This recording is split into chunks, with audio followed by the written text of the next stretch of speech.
ಕರುನಾಡಿನ ಸಮಸ್ತ ಅನ್ನದಾತರಿಗೆ ನನ್ನ ನಮಸ್ಕಾರಗಳು.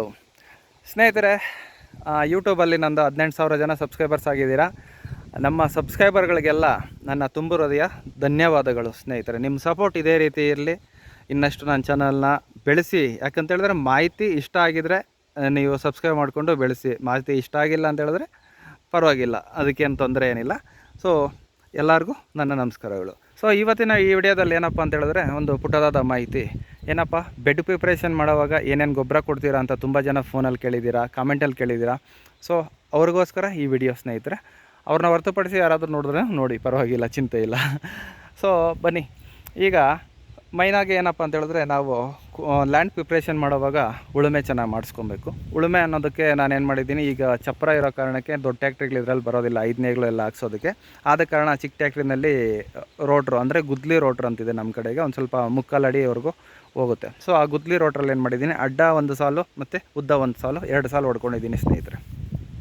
ಸೊ ಇದಾದಮೇಲೆ ಇನ್ನೇನಪ್ಪ ಅಂತ ಹೇಳಿದ್ರೆ ನೆಕ್ಸ್ಟು ಬರೋವಂಥದ್ದು ಲ್ಯಾಂಡ್ ಉಳುಮೆ ಆದಮೇಲೆ ಗೊಬ್ಬರ ಏನು ಮಾಡಬೇಕು, ಫಸ್ಟು ನಾವು ಆದಷ್ಟು ಸಾವಯವ ಪದ್ಧತಿಯಲ್ಲೇ ಮಾಡಬೇಕು. ಒಂದು ಸ್ವಲ್ಪ ಕೆಮಿಕಲ್ ಕಡಿಮೆ ಬಳಕೆ ಮಾಡಿ ಸ್ವಲ್ಪ ಚೆನ್ನಾಗಿ ಗಿಡನ ಬೆಳವಣಿಗೆ ಮಾಡಿಸ್ಬೇಕು ಅಂತ ಹೇಳಿದ್ರೆ ಆದಷ್ಟು ಕೊಟ್ಟಿಗೆ ಗೊಬ್ಬರನ ಬಳಕೆ ಮಾಡೋದು ಉತ್ತಮ ಸ್ನೇಹಿತರೆ. ಸೊ ಕೊಟ್ಟಿಗೆ ಗೊಬ್ಬರನ ಯಾವ ರೀತಿ ಕೊಟ್ಟಿದ್ದೀನಪ್ಪ ಅಂತ ಹೇಳಿದ್ರೆ, ಮೈನ್ ಎಲ್ಲೆಲ್ಲಿ ಬೆಡ್ ಬರುತ್ತೆ ಸೊ ಅಲ್ಲಲ್ಲಿ ಪೈಪ್ಗಳು ಎಳೆದು ಅದಕ್ಕೆ ಸರಿಯಾಗಿ ಕೊಟ್ಬಿಟ್ಟಿದ್ದೀನಿ ಸ್ನೇಹಿತರೆ.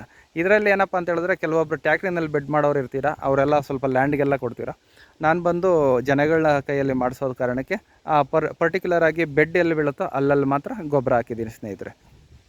ಸೊ ಆ ಗೊಬ್ಬರ ಏನೇನಪ್ಪ ಅಂತೇಳಿ ನಿಮ್ಗೆ ಗೊತ್ತಿರುತ್ತೆ, ನಮ್ಮ ವಿಡಿಯೋಸ್ ನೋಡಿರೋರಿಗೆ ತುಂಬ ಜನಕ್ಕೆ ಗೊತ್ತಿರುತ್ತೆ. 3 ಥರ ಎಲ್ಲ ಮಿಕ್ಸ್ ಮಾಡಿರ್ತೀನಿ. ಮೊದಲನೇದಾಗಿ ಕೆಂಪು ಮಣ್ಣು, ಹೊಸದಾಗಿರೋವಂಥ ಮಣ್ಣು, ಬೇರೆ ಕಡೆಯಿಂದ ಒಡಿಸಿರೋವಂಥ ಕೆಂಪು ಮಣ್ಣು, ಜೊತೆಗೆ ಕೊಟ್ಟಿಗೆ ಗೊಬ್ಬರ, ಅದರ ಜೊತೆಗೆ ಇನ್ನೇನಪ್ಪ ಅಂತ ಹೇಳಿದ್ರೆ ಒಟ್ಟು ಗೊಬ್ಬರ, ಕೋಳಿದು ಒಟ್ಟು ಗೊಬ್ಬರ. ಇದಿಷ್ಟನ್ನು 3 ಮಿಕ್ಸ್ ಮಾಡಿರೋಂಥ ಗೊಬ್ಬರನ ಏನು ಮಾಡಿದ್ದೀನಿ, ಬೆಡ್ಗಳಿಗೆ ಎಲ್ಲೆಲ್ಲಿ ಬೆಡ್ ಬರುತ್ತೋ ಅಲ್ಲಲ್ಲಿ ಮಾತ್ರ ಹಾಕಿದ್ದೀನಿ ಸ್ನೇಹಿತರೆ. ಯಾಕಪ್ಪ ಅಂತ ಹೇಳಿದ್ರೆ ಈಗ ಇದು ಬೆಡ್ ತುಂಬಾ ಅಗಲ ಆಯಿತು, 8 ಅಡಿಗೆ ಒಂದೊಂದು ಸಾಲು ಹಾಕಿರೋದು. ಇನ್ನು ಬೆಳೆ ಏನಪ್ಪ ಅಂತ ಹೇಳಿದ್ರೆ ನಾನು ಪ್ರೀವಿಯಸ್ ಹಳೆ ವಿಡಿಯೋದಲ್ಲಿ ಕೇಳಿದ್ದೀನಿ ಏನು ಬೆಳೆ ಮಾಡೋಣ ಅಂತ ಹೇಳ್ಬಿಟ್ಟು. ಸೊ ಕೆಲವೊಬ್ರು ಟೊಮೊಟೊ ಮಾಡಿ ಅಂದರೆ, ಕೆಲವೊಬ್ರು ಹೀರೆಕಾಯಿ ಮಾಡಿ ಅಂತ ಹೇಳಿದ್ರೆ, ಕೆಲವೊಬ್ರು ಹಾಗಲಕಾಯಿ ಮಾಡಿ ಅಂತ ಹೇಳಿದ್ದೀರಾ. ಸೊ ಅದಕ್ಕೇನು ಮಾಡಿದಿರಿ, ಈಗ ಹೀರೆ ಅಥವಾ ಹಾಗಲಕಾಯಿ ಮಾಡಬೇಕು ಅಂತ ಡಿಸೈಡ್ ಆಗಿದ್ದೀನಿ ಸ್ನೇಹಿತರೆ. ಸೊ ಅದಕ್ಕೋಸ್ಕರ ಏನು ಮಾಡಿದ್ದೀನಿ, ಬೆಡ್ ಸ್ವಲ್ಪ ದೂರ ಹಾಕಿದ್ದೀನಿ. ಯಾಕಂತ ಹೇಳಿದ್ರೆ ಮಳೆಗಾಲ ಆಗಿರೋ ಕಾರಣ ಅಕಸ್ಮಾತ್ ಮಳೆಗಳು ಜಾಸ್ತಿ ಆಗಿ ತೇವಾಂಶ ಜಾಸ್ತಿ ಆಗುತ್ತೆ ಅನ್ನೋ ಇದಕ್ಕೆ ಸ್ವಲ್ಪ ಗಾಳಿ ವಾತಾವರಣ ಆರಾಮಾಗಿರಲಿ, ಮತ್ತು ಗಿಡ ಒಂದು ಸ್ವಲ್ಪ ಜಾಸ್ತಿ ಆಯಿತು ಅಂತ ಹೇಳಿದ್ರೆ ಫಸಲು ನಿಲ್ಲೋದಿಲ್ಲ. ಆದ ಕಾರಣ ಸ್ವಲ್ಪ ದೂರಕ್ಕೆ ಹಾಕಿದ್ದೀನಿ. ಬೇಸಿಗೆದಲ್ಲೆಲ್ಲ ಮಾಡಿದ್ರೆ ನಾರ್ಮಲಾಗಿ 5ರಿಂದ 6 ಅಡಿಗೆ ಬೆಡ್ ಮಾಡ್ತಿದ್ದೆ, ಈಗ 8 ಅಡಿ ಮಾಡಿದ್ದೀನಿ ಸ್ನೇಹಿತರೆ. ಇನ್ನು ಡಬಲ್ ಪೈಪು ಹಾಕಿರೋದು ಏನಕ್ಕಪ್ಪ ಅಂತ ಕೇಳ್ಬೋದು. ಸೊ ಡಬಲ್ ಪೈಪ್ ಏನಕ್ಕಪ್ಪ ಅಂತ ಹೇಳಿದ್ರೆ ಇದು ಹಳೆ ಪೈಪು ಆಗಿರೋ ಕಾರಣಕ್ಕೆ ಒಂದು ಸ್ವಲ್ಪ ಬ್ಲಾಕೇಜ್ ಪ್ರಾಬ್ಲಮ್ ಇರುತ್ತೆ. ಆದ ಕಾರಣ 2 ಪೈಪ್ ಹಾಕಿಬಿಟ್ರೆ ಒಂದು 2 ಬೆಳೆ 3 ಬೆಳೆವರೆಗೂ ಏನು ತೊಂದರೆ ಇಲ್ದಿರ ನೀರು ಹರಿಯುತ್ತೆ ಅನ್ನೋ ಕಾರಣಕ್ಕೆ ಡಬಲ್ ಪೈಪ್ ಹಾಕಿದ್ದೀನಿ. ಡಬಲ್ ಪೈಪ್ ಕನೆಕ್ಟರ್ ನೋಡೋದಾದರೆ ನೀವು ಗಮನಿಸಿ, ಇಲ್ಲಿ ನೋಡ್ತಿರ್ಬೋದು, ಈ ರೀತಿ ವೈ ಶೇಪಲ್ಲಿ ಇರ್ತದೆ ಮೈನ್ ಲೈನು. ಈ ಕಡೆ ತೋಟಕ್ಕೆ ಇದು ಗಿಡಗಳಿಗೆ ಬೆಡ್ಗೆ ಹೋಗೋಂಥ ಪೈಪ್ಗಳನ್ನ ಇಲ್ಲಿ ಹಾಕ್ಕೋಬೋದು. ಸೊ ನಮ್ಮ ಅನುಕೂಲಗಳಿಗೆ ತಕ್ಕದಂಗೆ, ರಿಕ್ವೈರ್ಮೆಂಟ್ ತಕ್ಕದಂಗೆ ಕಂಪ್ನಿಯವರು ಏನು ಮಾಡ್ತಾ ಇರ್ತಾರೆ, ಹೊಸದಾಗಿ ಪ್ರಾಡಕ್ಟ್ಗಳು ಬಿಡ್ತಾನೆ ಇರ್ತಾರೆ. ನಾವು ಅದನ್ನು ಯೂಸ್ ಮಾಡ್ಕೊಂಡು ಇದು ಮಾಡ್ಕೊಳ್ಳೋದು ಉತ್ತಮ ಸ್ನೇಹಿತರೆ.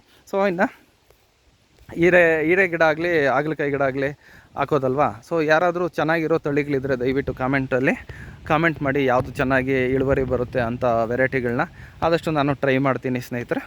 ಸೊ ಬನ್ನಿ, ಇನ್ನು ಪೈಪುಗಳನ್ನ ಏನಪ್ಪ ಅಂತ ಹೇಳಿದ್ರೆ ಲಾಸ್ಟಲ್ಲಿ ಎಳೆದು ಕಟ್ಟಬೇಕು ನೀಟಾಗಿ. ಕರೆಂಟುಗಳು ಸ್ವಲ್ಪ ಗಾಳಿ ಇದ್ದ ಕಾರಣ ಕರೆಂಟುಗಳು ಸರಿಯಾಗಿ ಕೊಟ್ಟಿಲ್ಲ. ಈ ಪೈಪುಗಳನ್ನೆಲ್ಲ ಒಂದ್ಸಲ ನೀರು ಬಿಟ್ಟು ಕ್ಲೀನಾಗಿ ಹೋದ್ರಿ ಈ ರೀತಿ ಎಳೆದು ಕಟ್ಕೊಂಡ್ಬಿಡ್ಬೇಕು ಸ್ನೇಹಿತರೆ.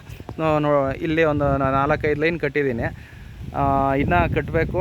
ಮತ್ತು ಕರೆಂಟು ಗಾಳಿ ಜಾಸ್ತಿ ಆಗಿರೋದ್ರಿಂದ ಬಂದು ಹೋಗೋದು ಆಟ ಆಡಿಸ್ತಾ ಇದೆ. ಸೊ ಆದ ಕಾರಣ ಆಗಲಿಲ್ಲ. ಈಗೇನಾದರೂ ಕೊಟ್ಟರೆ ಸಂಜೆ ಒಳಗಡೆ ಎಲ್ಲ ಕ್ಲೀನಾಗಿ ಪೈಪೆಲ್ಲ ಟೈಟಾಗಿ ಎಳೆದು ಕಟ್ಬಿಡ್ತೀನಿ ಸ್ನೇಹಿತರೆ. ಸೊ ಇದಿಷ್ಟು ಇದಾಯಿತು. ನೆಕ್ಸ್ಟು ಕೊಟ್ಟಿಗೆ ಗೊಬ್ಬರ ಜೊತೆಗೆ ಒಂದು ಸ್ವಲ್ಪ ಸೀಮೆ ಗೊಬ್ಬರ ಕೊಡಬೇಕಲ್ಲ ಸ್ನೇಹಿತರೆ. ಸೀಮೆ ಗೊಬ್ಬರ ಅಂತ ಹೇಳಿದ್ರೆ ಬರೀ DAP ಇಂಥವು ಬರೀ ಅಷ್ಟೇ ಅಲ್ಲ, ಅದರ ಜೊತೆಗೆ ಲಘು ಪೋಷಕಾಂಶಗಳು, ಆರ್ಗ್ಯಾನಿಕ್ ಗೊಬ್ಬರ ಆದ ಉಂಗೆ ಹಿಂಡಿ, ಬೇವಿನ ಹಿಂಡಿನಿ, ಮತ್ತು ಲಘು ಪೋಷಕಾಂಶಗಳು ಮತ್ತು ಇದೆಲ್ಲ ಕೊಡಬೇಕಾಗುತ್ತೆ. ಸೊ ಯಾವುದಾದ್ರು ತಂದಿದ್ದೀನಿ ಅಂತ ಹೇಳ್ಬಿಟ್ಟು ಅದನ್ನು ಈಗ ವಿಡಿಯೋದಲ್ಲಿ ಮುಂದೆ ನಿಮಗೆ ತೋರಿಸ್ತೀನಿ ಸ್ನೇಹಿತರೆ.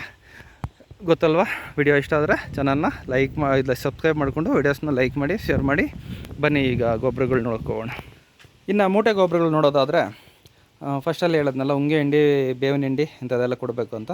ಸೊ ಇವೆಲ್ಲ ಮಿಕ್ಸ್ ಇರೋವಂಥ ಒಂದು 2 ಪ್ರಾಡಕ್ಟ್ನ ಕೊಟ್ಟಿದ್ದಾರೆ ನೆನ್ನೆ ಶನಿವಾರ ಆಗಿದ್ದ ಕಾರಣ ಒಂದೇ ಒಂದು ಅಂಗಡಿ ಓಪನ್ ಇತ್ತು ಸಂಜೆ ಹೋಗೋಷ್ಟರಲ್ಲಿ. ಸೊ ಏನಪ್ಪ ಮಾಡೋದು ಅಂತ ಹೇಳ್ಬಿಟ್ಟು ನನಗೆ ಸಪ್ರೇಟಾಗಿ ಅದು ಇದು ಮಾಡಿರೋಂಥದ್ದು ಸಿಕ್ಕಿದ್ದು ಮಿಲ್ಲದು. ಇದು ಎಲ್ಲ ಮಿಕ್ಸ್ ಇರೋವಂಥದ್ದು ಕೊಟ್ಟಿದ್ದಾರೆ. ಅವ್ರು ಹೇಳಿದ್ದು ಎಲ್ಲ ಮಿಕ್ಸ್ ಇದೆ ಅಂತ ಹೇಳ್ಬಿಟ್ಟು. ಇದರಲ್ಲಿ ಸ್ಪಿಕ್ ಸಂಗಮಮ್ ಅಂತಂದು ಕೊಟ್ಟಿದ್ದಾರೆ ಮತ್ತು ಸ್ಪಿಕ್ ಜಯಂತಿ ಅಂತ ಕೊಟ್ಟಿದ್ದಾರೆ. ಉಂಗೆ ಹಿಂಡಿ ಬೇವಿನ ಹಿಂಡಿ 2 ಮಿಕ್ಸ್ ಇರುತ್ತೆ, ಬೇರೆ ಅಂಶಗಳು ಮಿಕ್ಸ್ ಮಾಡಿರ್ತಾರೆ, ಆರ್ಗ್ಯಾನಿಕ್ ಗೊಬ್ಬರ ಅಂತ ಕೊಟ್ಟಿದ್ದಾರೆ. ಸೊ ಇವೆರಡು ಆಯಿತು. ಇದಾದ ನಂತರ ಇನ್ನು ಸ್ವಲ್ಪ ಲಘು ಪೋಷಕಾಂಶಗಳು ಬೇಕಾಗುತ್ತಲ್ಲ ಗಿಡಗಳಿಗೆ. ಸೊ ಆದ ಕಾರಣ ಏನು ಮಾಡಿದ್ದಾರೆ, ಇಲ್ಲಿ ಭೂಮಿ ಶಕ್ತಿ ಅನ್ನೋ ಒಂದು ಪ್ರಾಡಕ್ಟ್ ಕೊಟ್ಟಿದ್ದಾರೆ. ಇದರಲ್ಲಿ ನೋಡಿ ಮೈಕ್ರೋ ನ್ಯೂಟ್ರಿಯೆಂಟ್ಸ್ ಮಿಕ್ಸರ್ ಅಂತ ಹೇಳ್ಬಿಟ್ಟು ಏನೇನು ಕಂಟೆಂಟ್ಸ್ ಇದೆಯಪ್ಪ ಅಂತ ಹೇಳಿದ್ರೆ ಜಿಂಕು, ಐರನ್ನು, ಮ್ಯಾಂಗನೀಸು, ಬೋರಾನ್ ಇದೆ ಸ್ನೇಹಿತರೆ. ಇವೆಲ್ಲ ಗಿಡಗಳಿಗೆ ಬೇಕಾಗಿರುವಂಥ ಲಘು ಪೋಷಕಾಂಶಗಳು. ನಮಗೆ ಹೆಂಗೆ ಊಟ ಮಾಡುವಾಗ ಪಲ್ಯ ಅದು ಇದು ಸೈಡಲ್ಲಿ ಬೇಕಾಗುತ್ತೋ ಆ ಥರ ಗಿಡಗಳಿಗೆ ಇದು ಲಘು ಪೋಷಕಾಂಶಗಳು ಸ್ನೇಹಿತರೆ. ನೋಡ್ತಿರ್ಬೋದು.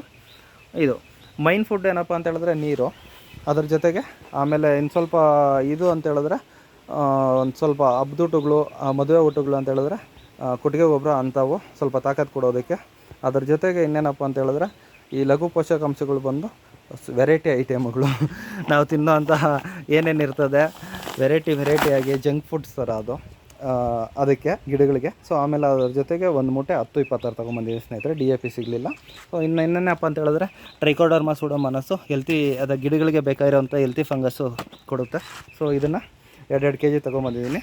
ಮತ್ತು ಇದರಲ್ಲಿ ಗಮನಿಸಿ ವೈಟ್ ರೂಟ್ಸು ಚೆನ್ನಾಗಿ ಬರುತ್ತೆ ಇದನ್ನು ಬಳಕೆ ಮಾಡೋದ್ರಿಂದ. ಮತ್ತು ಬೇರು ಗಂಟೆಲ್ಲ ಕಟ್ಟೋದಿಲ್ಲ ಸ್ನೇಹಿತರೆ. ಸೊ ಇದನ್ನು 2 kg. ಮತ್ತು ಲಘು ಪೋಷಕಾಂಶಗಳು 10 kg.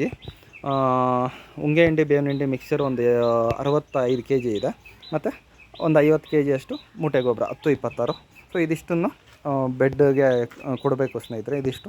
ಅದರ ಜೊತೆಗೆ ಏನಪ್ಪ ಅಂತ ಹೇಳಿದ್ರೆ ಮಲ್ಚಿಂಡಿ ಅಂತ ಹೇಳ್ಬಿಟ್ಟು ಪೇಪರ್ ಯೂಸ್ ಮಾಡ್ತಾಯಿದ್ದು, ಬಟ್ ಅದು ಸಿಗಲಿಲ್ಲ. ಆದ ಕಾರಣ ಇದು ಯಾವುದೋ ಮಿಫಾಟೆಕ್ಸ್ ಅಂತ ಕೊಟ್ಟಿದ್ದಾರೆ.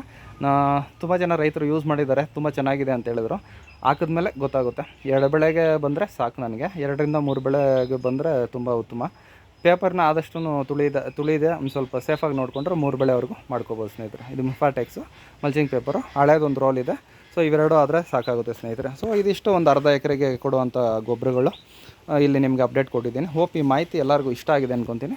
ಇಷ್ಟ ಆಗಿದರೆ ಗೊತ್ತಲ್ವ ಸ್ನೇಹಿತರೆ, ಚಾನಲ್ನ ಲೈಕ್ ಮಾಡಿ, ಶೇರ್ ಮಾಡಿ ಮತ್ತು ಸಬ್ಸ್ಕ್ರೈಬ್ ಮಾಡ್ಕೊಳ್ಳಿ. ಆದಷ್ಟು ನಿಮ್ಮ ಸಪೋರ್ಟು ಇದೇ ರೀತಿ ನನಗೆ ಕೊಡ್ತಾಯಿದ್ರೆ ಇನ್ನಷ್ಟು ಇನ್ಫಾರ್ಮೇಟಿವ್ ವೀಡಿಯೋಸು ನಿಮಗೋಸ್ಕರ ಮಾಡಿ ಹಾಕ್ತಾಯಿರ್ತೀನಿ ಸ್ನೇಹಿತರೆ. ಸೊ ಧನ್ಯವಾದಗಳು, ಶುಭ ದಿನ, take care, by from Raviraj.